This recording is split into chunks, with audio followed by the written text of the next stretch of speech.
तो आपको बोला है यहाँ पे right smallest 5 digit number and express in the terms of its prime factors. तो जैसे ही मैंने आपको नेक्स्ट सम में समझाया, यहाँ पे आपको बोला है राइट, उसमें ग्रेटेस्ट था 4 डिजिट नंबर, यहाँ पे स्मॉलेस्ट 5 डिजिट नंबर है। तो कॉन्सेप्ट आपको सब कुछ क्लियर था, जैसे कि मैंने आगे के सम में आपको यहाँ पे समझा दिया था कि इस 5 डिजिट नंबर, तो यहाँ पे आपको यहाँ पे 5 डिजिट नंबर देखिए, यहाँ पे 5 डिजिट नंबर क्या थे, 4 ज़ीरो लेने के हैं और 1 आएगा, ठीक है। तो 5 डिजिट नंबर यहाँ पे आपका कॉन्सेप्ट जो था वो क्लियर था कि 5 डिजिट नंबर क्या होते हैं। ओके, 5 डिजिट नंबर यानी कि 10,000, ठीक है। तो यहाँ पे उसके ही फैक्टर्स हमें जैसे आगे से सम में हमने निकाले, वैसे ही 5 डिजिट नंबर के फैक्टर्स हमें निकालने के हैं। तो शुरू करते हैं क्वेश्चन नंबर 5 शुरू करते हैं।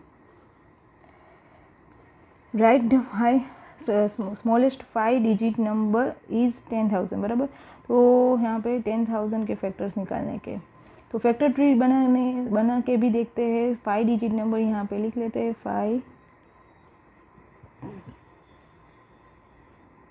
5 डिजिट स्मॉलेस्ट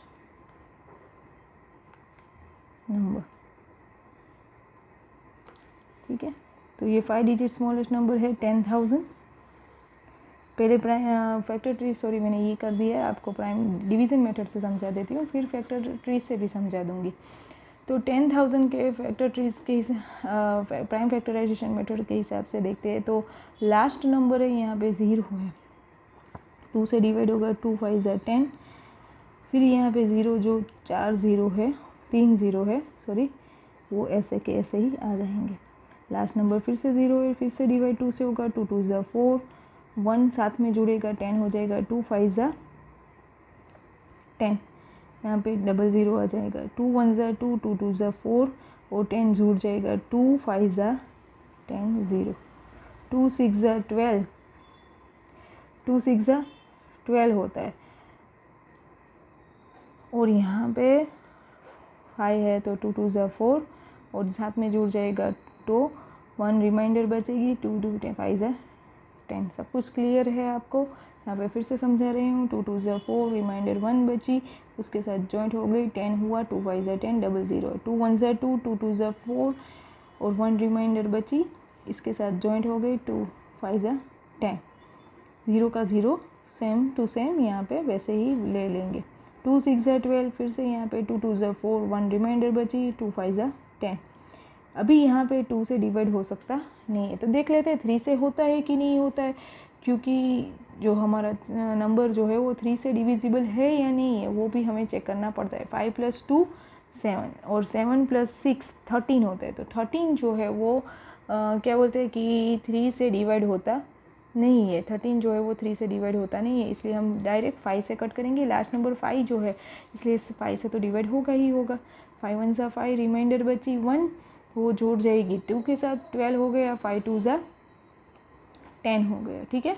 5 2 ज़ा हो गया 10, यहाँ पे 5 2 ज़ा 10 हो गया, 5 5 ज़ा 25, 2 रिमाइंडर जो बची थी इसके साथ जॉइंट हो गई, तो 5 2 ज़ा 10 और फिर यहाँ पे होगा 2 रिमाइंडर बचेगी, 5 5 ज़ा 25, 5 5 ज़ा 25, 5 1 ज़ा 5, ऐसे ही यहाँ पे कट होता गया। तो यहाँ पे आप देख सकते हो कि इसके फैक्टर्स क्या हुए। 10,000 कितनी बार 2 है उसको गिन लेते हैं, 1 2 3 4, 4 टाइम्स 2 एंड 4 टाइम्स 5, 2 1 2 ज़ा,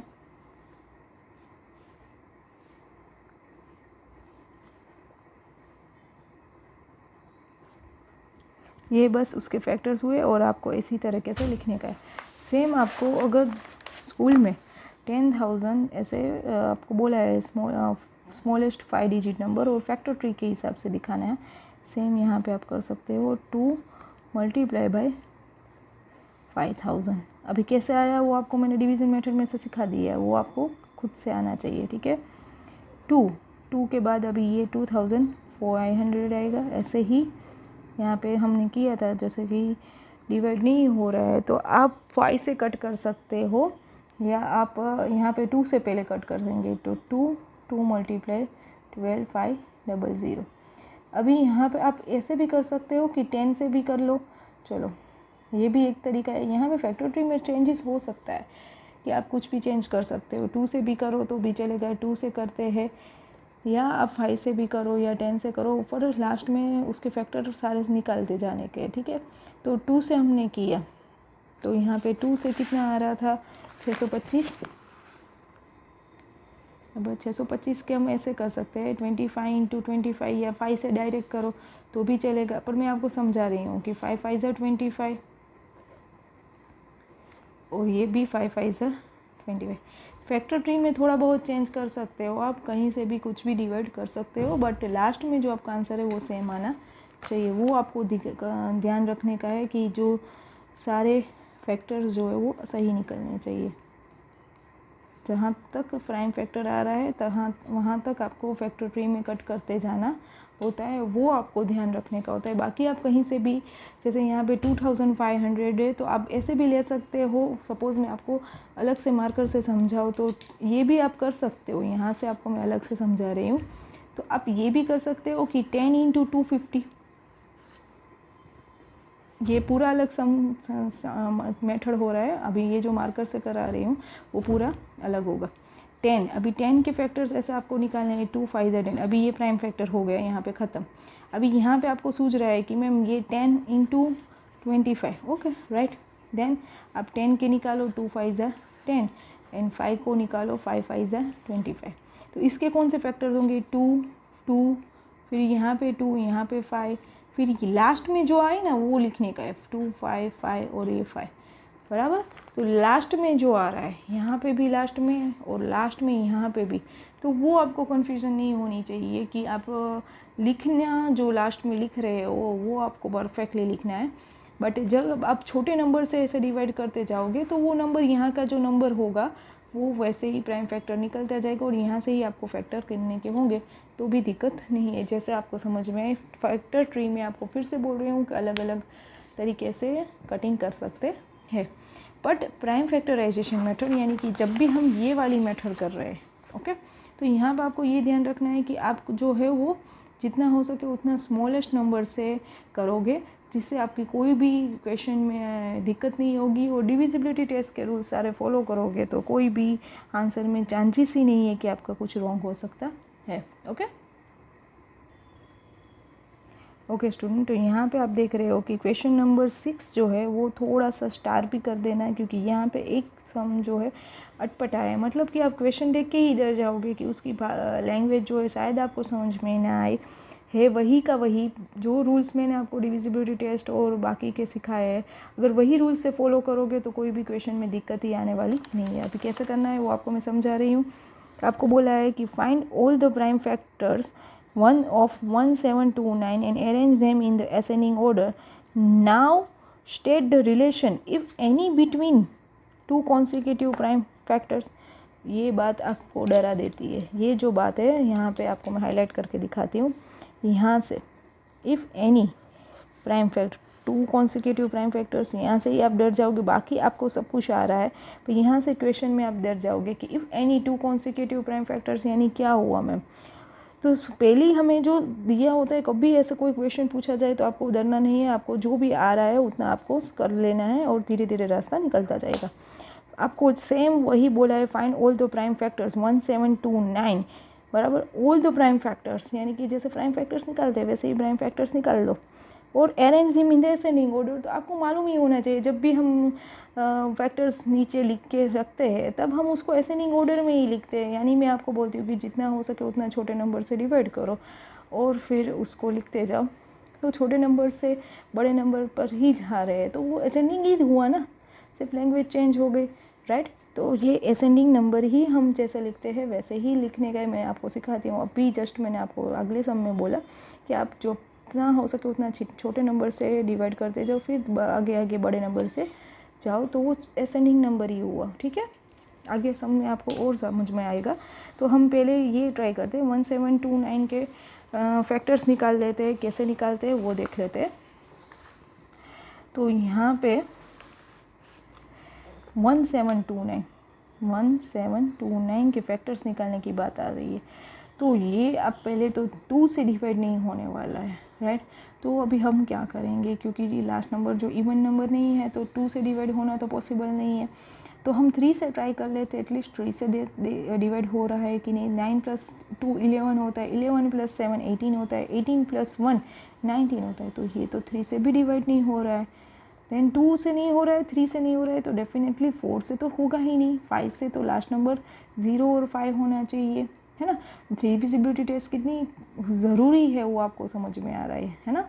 और बार बार एक ही हर एक सम में मैं आपको एक ही डिविजिबिलिटी टेस्ट रिपीट भी करवा रही हूँ, जैसे माइंड में बैठ जाएगी डिविजिबिलिटी टेस्ट, तो ये चैप्टर में कुछ भी हार्ड है नहीं। देन देखते हैं हम 5 के बाद 6 से नहीं होगा, क्योंकि 2 और 3 से नहीं हो रहा है। तो पहले हम 2 से 9 लिख देते हैं, तो आपको समझ में आए कि मैम जो कब्बल कलबल कर रहे हैं वो क्या है। 3 से नहीं हुआ क्योंकि सम ऑफ द नंबर जो है वो नहीं है। सम ऑफ द नंबर जो डिवाइड नहीं हो रहा है, सम ऑफ अ नंबर जो है वो डिवाइड नहीं हो रही। ये सब लिखना नहीं है, आपको समझाने के लिए कर रही हूँ कि आपको याद रहे, ठीक है। 4 से भी डिवाइड नहीं होगा क्योंकि 2 से नहीं हो रहा है, डेफिनेटली 4 से नहीं होगा। और लास्ट नंबर जो है 4 की डिविजिबिलिटी टेस्ट के हिसाब से हम देखें तो ये ज़रूरी नहीं है सॉरी कि 2 से डिवाइड नहीं हो रहा है तो 4 से नहीं होगा, बट 4 की डिविजिबिलिटी टेस्ट हमें ये बोल रही है कि अगर last 2 digit number can be divided by 4 then the number can be divided by 4। तो लास्ट 2 डिजिट नंबर जो है वो तो 29 है, तो वो तो 4 से होने वाले ही नहीं, इसलिए यहाँ पे नो। और हम यहाँ पे डिविजिबिलिटी टेस्ट भी लिख लेते हैं लास्ट 2 नंबर, रीज़न हमने लिख लिया, ठीक है। ये सब कुछ लिखने का नहीं है, सम कहाँ से स्टार्ट होगा वो आपको समझाऊंगी, पर आप ज़रा भी डरो नहीं, उसके लिए समझा रही हूँ। 5 0 और 9 यूनिट डिजिट होना चाहिए, तो वो भी तो नहीं है, इसलिए ये भी नहीं होने वाला। देन 6 2 और 3 से नहीं हो रहा है। 2 और 3 के रूल्स यानी कि सासू माँ और ससुर जी दोनों बोलेंगे हाँ, देन बहू कुछ कर पाएगी, तो सासू माँ एंड ससुर जी दोनों ना बोल रहे, 2 और 3 जो है वो ना बोल रहे, इसलिए बहू कुछ कर पाएगी नहीं। देन 7 से ट्राई कर लेते, एटलीस्ट 7 से डिवाइड हो रहा है कि नहीं। तो 7 की डिविजिबिलिटी कोई टेस्ट नहीं है, इसलिए हमें सिंपल डिवीज़न करना पड़ेगा। 7 की डिविजिबिलिटी टेस्ट आपके पोर्शन में नहीं है, तो हम 7 से डिवाइड करेंगे। 1729 सिंपली डिवाइड करके देख लो कि 7 से हो रहा है कि नहीं। 7 2 = 14, 7 में से 4 कट किया 3, 1 में से 1 कट किया 0, 2 आया। 7 का टेबल बोलते हैं 7 4 = 28, 7 5 = 35 ज़्यादा हो रहा है, ठीक है। 12 में से 8 कट किया 4, यहाँ पे आया 2, 2 में से 2 कट किया 0, देन 9 को ड्यूरिंग राउंड किया 49, 7 7 से 4, लकीली 7 से डिवाइड हो गया। तो यहाँ पे हमारा नंबर जो है 7 से डिवाइड हो गया, तो 7 से हम शुरुआत कर देते। इस पेज पे हम एक्सप्लेनेशन रखते हैं, थोड़ी सी जो हम आपको समझा रहे हैं वो लिखवा रही हूँ। उस नेक्स्ट पेज पे हम 7 से डिवाइड करते हैं, ठीक है। चलो, ये यूट्यूब का वांदा होता है कि हम 2 पेज मैम के जैसे बोर्ड की तरह दिखा नहीं सकते, कोई बात नहीं। चलो मैं आपको समझाऊंगी अच्छे से। 1729 चलो डिवाइड किया 1729। आखिर इतनी जोफत करने के बाद हमें 7 मिल गया। 7 को करते हैं डिवाइड, और 7 जो है वो 247 से हुआ है बच्चों डिवाइड। क्वेश्चन में आया था 247। अभी ये भी तो अघरा नंबर आया। अभी ये फिर से देख लेते हैं कि ये जो नंबर है फिर से हमारी वर्कशीट पे चले जाते हैं, यानी कि जहाँ पे हम डिवाइड कर रहे थे। फिर से 247 जो है यहाँ पे हम ट्राई कर लेते हैं। 247 जो है वो 7 से डिवाइड हो रहा है, यानी 7 1 = 7, 7 2 = 14, 7 3 = 21, ओके। एंड 37 नहीं, ये 7 से डिवाइड नहीं हो रहा है। तो अभी हम क्या करेंगे, तो 7 के बाद आता है हमारा 8 भी नहीं होगा क्योंकि 2 और 4 से भी नहीं हो रहा है। देन 8 की डिविजिबिलिटी टेस्ट ये बोल रही है कि इस लास्ट नंबर जो है वो 3 number can be divided by 729। Then पर मुझे लग रहा है कि यहाँ पे भी 8 से डिवाइड नहीं होगा, तो टाइम पास नहीं करे, आपको भी समझ में आएगा 8 से डिवाइड होने के चांसेस ही नहीं है, ओके। तो 9 से कट कर लेते हैं। तो 9 की डिविजिबिलिटी टेस्ट हमें ये बोल रही है कि sum of the number can be divided by 3, sum of number चलो 8 के लिए आपको और भी समझा थी मैम आपने डायरेक्ट कैसे ही, हमें कैसे पता चलेगा कि कैसे, तो थोड़ा ये समझने का कि 2 और 4 दोनों में नो आ रहा है, कहीं पे भी हाँ आता ना तो ये हो सकता था कि ये 8 से चांसेस है, इसलिए मैंने, ये रूल नहीं है कि 2 और 4 से डिवाइड होना चाहिए, बट 1 से तो एटलीस्ट होना ही चाहिए, जो इतना एक्सपीरियंस मुझे है उस हिसाब से मैंने काउंटिंग किया कि ये 8 से डिवाइड नहीं होगा। आप चाहो तो आप डिवाइड करके देख सकते हो। 9 सम ऑफ द नंबर काउंट कर लेते हैं, तो 9 + 2 11, 11 + 7, 11 + 7 कितना होता है बच्चों 18, 18 + 1 फिर से 19 हो गया। 19 जो है वो 9 के टेबल में नहीं आ रहा है, इसलिए 9 से भी ये नंबर डिवाइड हो सकता नहीं है। देन 10 जो है वो भी नहीं आएगा क्योंकि लास्ट नंबर 0 नहीं है।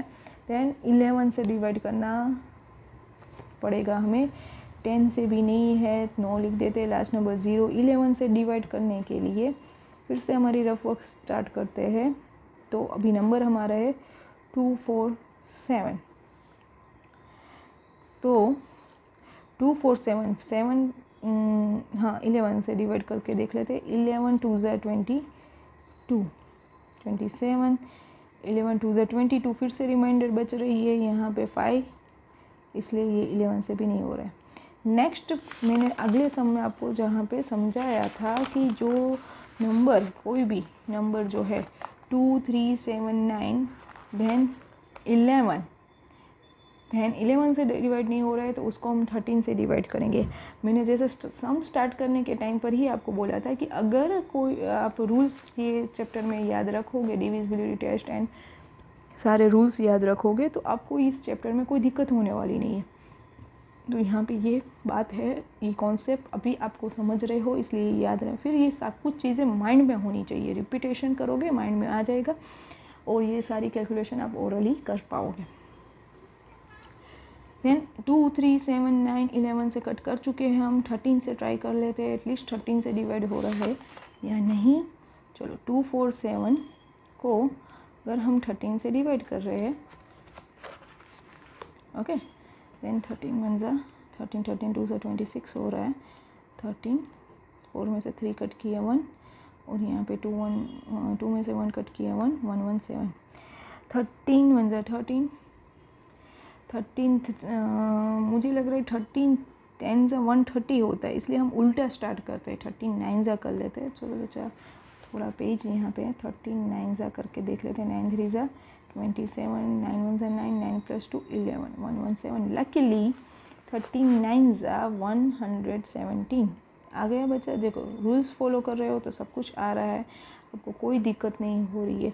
फिर से बता रही हूँ कि 117 जो था वो 130 से 13 10 ज़ा नज़दीक था। 13 1 ज़ा 13 और 13 10 ज़ा 130, 117 हमें चाहिए था, वो नज़दीक था, इसलिए मैंने उल्टे से स्टार्ट किया कि उल्टे से ट्राई करते हैं तो जल्दी पहुँच जाएंगे, और लकीली पहुँच भी गए। 13 19 ज़ा, ठीक है। चलो देख लेते हैं, अभी बहुत मेहनत करवा रहा है ये सब। 13 × 9 सम में आपको अगर रूल्स फॉलो करना आता है तो डिवाइड करने की कोई ज़रूरत नहीं, जितना मैं लिखवा रही हूँ वो भी ज़रूरत नहीं, यहाँ इतने में ही आपकी कैलकुलेशन जो है वो क्लियर हो जाएगी।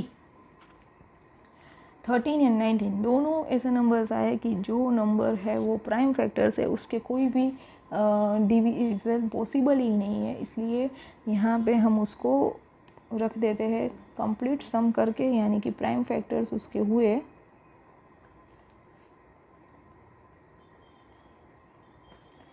7 × 13 × 9। यही चीज़ आप डिवीज़न मेथड से कर सकते हो। 2 सम में करवा चुकी हूँ, इसलिए तीसरे सम में मैं आपको करवाऊँगी नहीं, यही मेथड से आपको डिवीज़न में भी करना है। ओके 7 × 13 × 19 मैंने जैसे छोटे नंबर से ही आपको कट करवाया, इसलिए डायरेक्ट आप देख सकते हो ये असेंडिंग ऑर्डर में ही है ना, छोटे से बड़ा यानी कि असेंडिंग ऑर्डर। तो ये नंबर असेंडिंग ऑर्डर में ही है तो कोई दिक्कत नहीं है।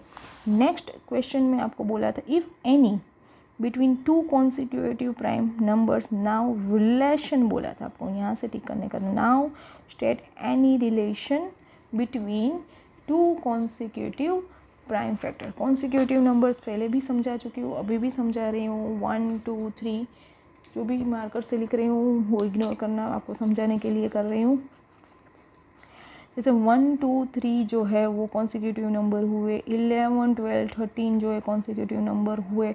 और अभी यहाँ पे आपको बोल रहे हैं कि ये प्राइम फैक्टर्स, बराबर, यानी ये एक के बाद एक असेंडिंग ऑर्डर में सेट किया, एक के बाद एक, ये जो दोनों प्राइम फैक्टर्स है उसमें कोई रिलेशन है या नहीं है, देख लेते हैं रिलेशन क्या है।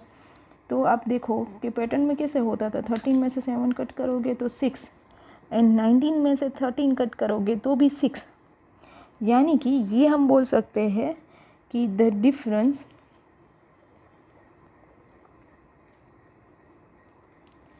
Between two consecutive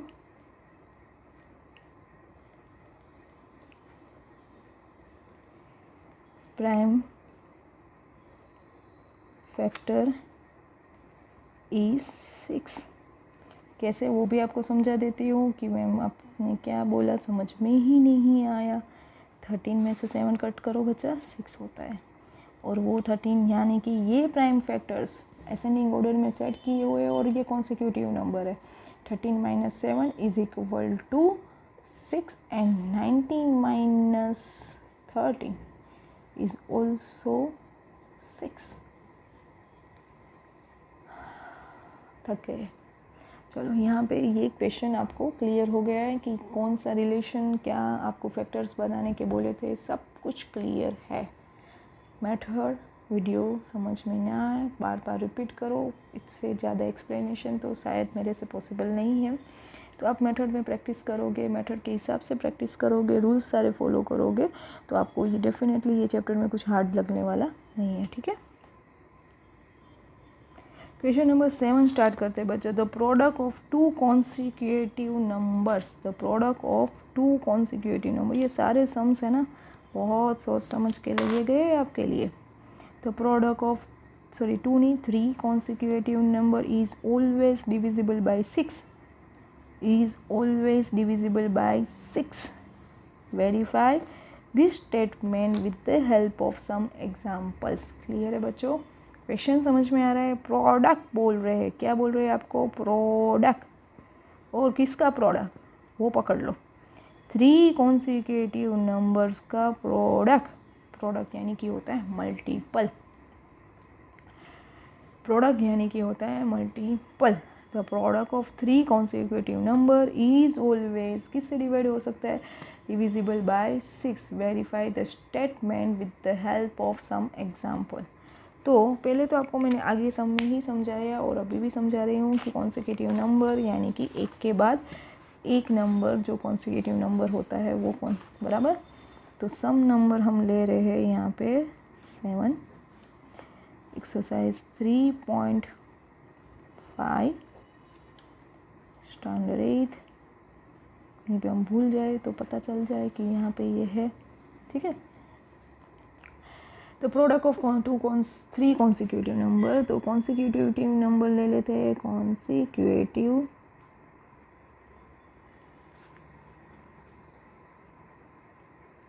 number. तो कॉन्सिक्यूटिव नंबर में आपको ले लेती हूँ, आगे थोड़ा बड़ा नंबर लेंगे और आपको बोला है कि वो जो नंबर है 6 से डिवाइड हो सकता है, 1 2 3। चलो उससे भी देख लेते। तो 1 × 2 × 3 वो 6 से डिवाइड हो सकती है, 6 divide by 6 is equal to 1। Same लिख लेते हैं। दूसरा एग्जांपल दे देते हैं हम यहाँ पे। दूसरा एग्जांपल है 2 × 3 × 4, 2 3 ज़ा 6, 6 4 ज़ा 24, 24 divide by 6 is equal to 6 4 ज़ा 24, यस। एंड 3 में आपको बोलेंगे कि अब कोई भी नंबर, चलो यहाँ पे आगे ले लेते हैं, 6 × 7 × 8, ओह 6 7 ज़ा 42, 42 8 ज़ा 8 2 ज़ा 16, 1 कैरी 8 4 ज़ा 32, 32 + 3 33 3 6 डिवाइड तो सही है ना हमारा, मल्टीपल सॉरी, हाँ 8 4 ज़ा 32, 36 से डिवाइड हो रहा है कि नहीं, 6 1 ज़ा 6, 6 2 ज़ा 12, 6 3 ज़ा 6 5 ज़ा 30, 6 5 ज़ा 30, 6 5 ज़ा 30, ओके। एंड देन 3 रिमाइंडर बचेगी, 36 हो जाएगा ये, तो 6 6 36, ओके 56 आंसर आएगा इसका भी। यानी कि आपको मैंने एग्जांपल बता दिए, कोई भी कॉन्सिक्यूटिव नंबर 3 कॉन्सिक्यूटिव नंबर आप लोगे, उसको आप 6 से डिवाइड करोगे, उसके मल्टीपल को 6 से डिवाइड करोगे तो वो हमेशा 6 से डिवाइड हो सकता है, ऐसे आपको बताने का है। ओके बच्चों, तो आपको क्वेश्चन नंबर 8 में बोला है the sum of 2 consecutive odd numbers. 2 consecutive concept अभी तो क्लियर हो ही जाना चाहिए, एक के बाद एक नंबर जो आता है उसको कॉन्सिक्यूटिव नंबर बोलते हैं। यहाँ पे आपको बोला गया है बच्चों कि द सम, उसमें फर्स्ट सम में आपको बोला गया था मल्टीपल, अभी यहाँ पे आपको सम बोला गया है द सम ऑफ 2 कॉन्सिक्यूटिव, इतने में से भी ये धरा नहीं रहे तो बोल रहे ओड नंबर, इतने से भी धरा नहीं रहे बोल रहे हैं 2 कॉन्सिक्यूटिव भी होना चाहिए, सम भी होना चाहिए, ओड भी होना चाहिए, जितना डालना चाहो उतना डाल दो अभी हार्ड बनाने के लिए, पर हमारे बच्चे जो है डरने वाले नहीं है ना बच्चों। तो चलो कर लेते हैं इसको भी पार। चलो, the sum of 2 consecutive odd numbers is divisible by 4, divisible होना चाहिए, डिवाइड हो सकता है चाहिए। क्वेश्चन समझ में आया कि नहीं मुझे मालूम नहीं है, आपको मैं फिर से समझा रही हूँ। करना क्या है कि 2 ओड नंबर लेने हैं, 2 ओड नंबर जो एक के बाद एक आ रहा है, जैसे कि आपको समझाएं तो 2 ओड नंबर्स यानी क्या हो सकता है। तो आप यहाँ पे समझो कि सम नंबर हम किससे शुरुआत करें, 8 की। ओके, तो कॉन्सिक्यूटिव ओड नंबर्स की बात कर रहे हैं, आगे के सम में ध्यान मत देना। यहाँ पे कॉन्सिक्यूटिव नंबर है 2 बराबर एंड 4। अभी आपको 2 ही ओड नंबर्स बोले ना, सॉरी इवन नंबर, आज मैं बहुत सॉरी बोल रही हूँ। इवन नंबर मैंने ले लिया, कॉन्सिक्यूटिव ओड नंबर लेना है तो 2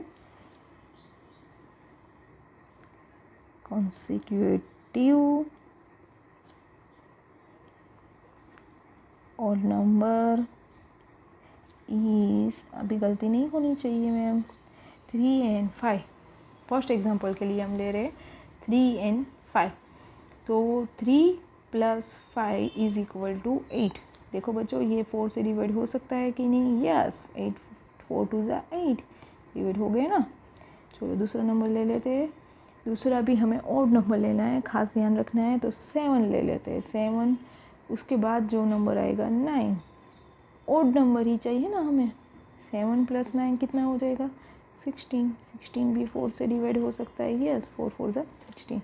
चलो रैंडमली कुछ ले लेते हैं, ओड नंबर ले लेते हैं 21 एंड उसके बाद जो ओड नंबर आएगा 23। इन दोनों का टोटल कर लेते हैं, 3 + 1 4 एंड 2 2 + 4, वाओ 4, ये तो ईजिली डिवाइड हो सकता है, 4 1 = 4 11। तो यहाँ पे आपने देख लिया कि ये जो कॉन्सिक्यूटिव ओड नंबर जो है कैसे है, 2 कॉन्सिक्यूटिव ओड नंबर कैसे 4 से डिवाइड हो सकता है। क्वेश्चन जितना हार्ड आंसर इतना इजी, प्रैक्टिस है ज़रूरी वरना गंगा होगी अधूरी।